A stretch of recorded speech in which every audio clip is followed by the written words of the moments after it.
It is a crisp Tuesday morning in the Vela district. The air smells of burning cedar and roasted pecans, and the golden hour light casts long shadows across an impossibly diverse, Midwestern-style cul-de-sac. On her front porch, a literature teacher named Thalia Rostova sits grading papers, watching her street wake up. But underneath this idyllic neighborhood is a heavy, unspoken tension. Nobody talks about the past. When Thalia tries to remember her childhood, she hits a dense cognitive wall. The memory is blocked by a dull, physical ache behind her eyes. To survive the headache, she relies on the town's implicit social contract. You aggressively, cheerfully, live only in the present.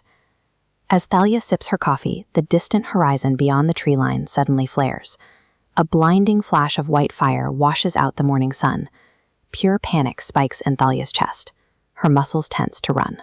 But before she can even stand, a heavy wave of apathy washes over her brain, a synthetic calm that suppresses her fear.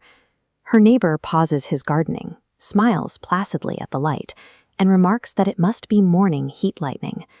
Thalia nods, her heart rate dropping back to a resting rhythm. Thalia picks up her pen and returns to the essays, unable to force herself to care that the sky just caught fire.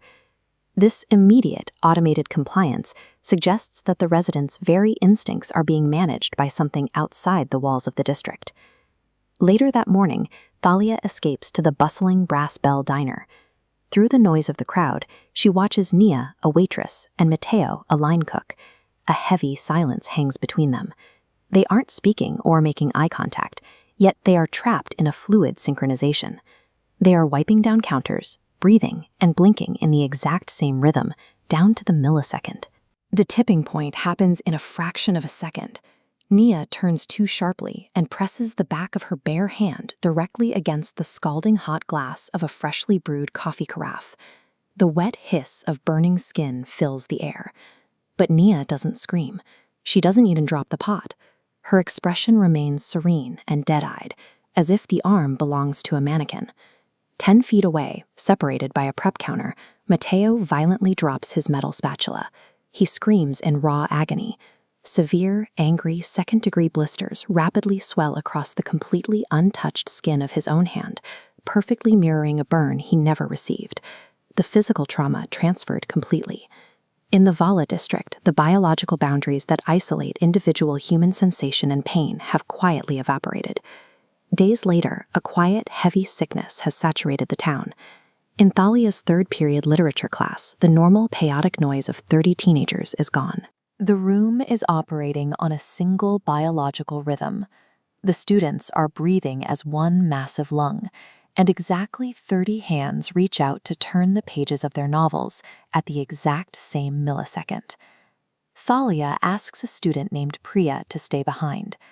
As Priya approaches, her left iris actively mutates, glitching rapidly between her natural dark brown and the bright emerald green of her best friend, Zainab.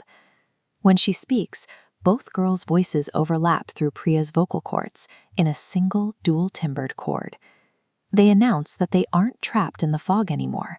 They remember. In this universe, individual minds function as anchors. This diagram shows them as glowing tethers, providing tension to stabilize reality's geometric grid. The pathogen forces those minds to fuse into a single point. Without isolated minds, the dimensional fabric instantly warps and tears. The moment the girls speak in unison, the air pressure in the room violently drops. Thalia is hit with a physical shockwave of vertigo.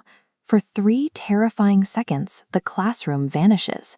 She is standing on a rain-slicked street in a massive cyberpunk metropolis, staring up at 2 distinct moons.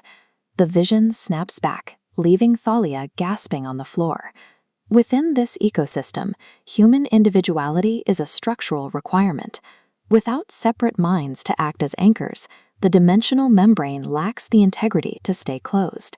That night, Thalia's lifelong mental fog violently shatters. Her brain is flooded with the intimate financial anxieties, the exact smell of a specific laundry detergent, and the profound, world-ending grief of her neighbors. The pathogen is filling the blank spaces of her amnesia with a massive network of shared human experience. Desperate for clarity, she runs next door to the Olukoyes. She finds the elderly couple sitting on their floral sofa in the dark. Their hands have seamlessly melted into one another, the flesh knitting together like warm, malleable wax up to their shoulders. They are not victims being dragged into a monster. They are choosing this amalgamation as a cure for their lifelong hazy isolation. Alia stumbles back outside to find a quiet epidemic underway. Sleepwalking citizens stagger from their homes and flock into intersections. They are driven by a deep, sub-audible hum in the air that acts as a biological magnet, pulling families into massive, fleshy knots on their front lawns. The vibration tugs at Thalia's own cells, promising that the loneliness will end if she just touches the mass. Pure survival instinct kicks in. Thalia violently brings her own wrist to her mouth and bites down as hard as she can. The sharp, hot shock of localized pain and the metallic taste of her own individual copper blood jolts her nervous system.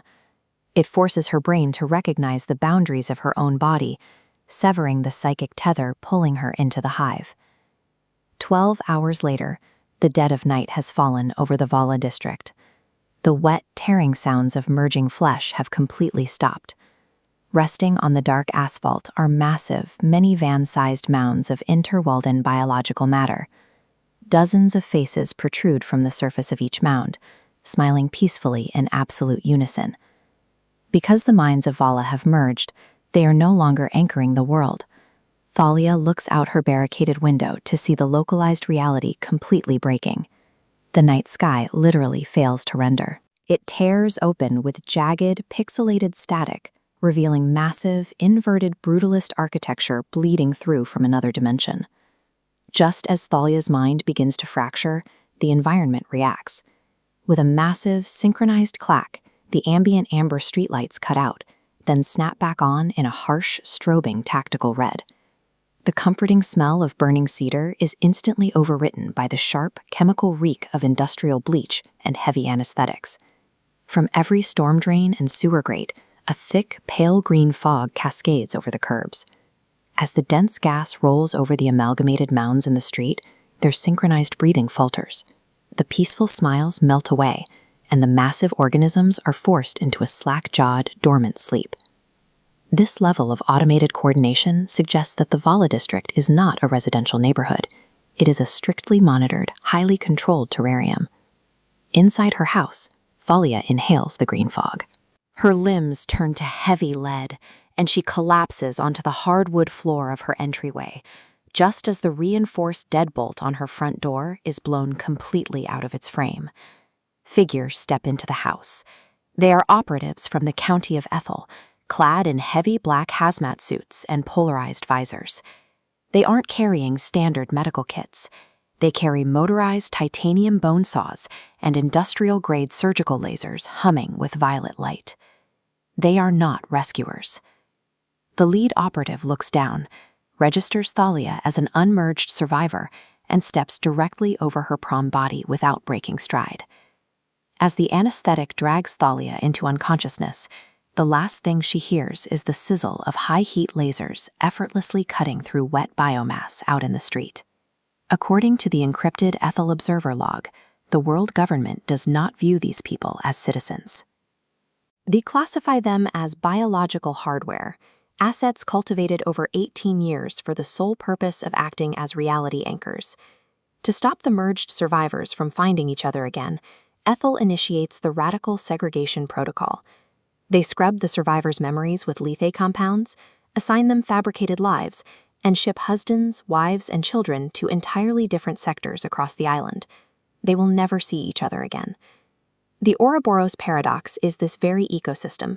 Humanity is trapped as expendable bait between ancient, chaotic anomalies and a bureaucracy that views the garden as an investment, one they are prepared to prune with clinical, surgical violence.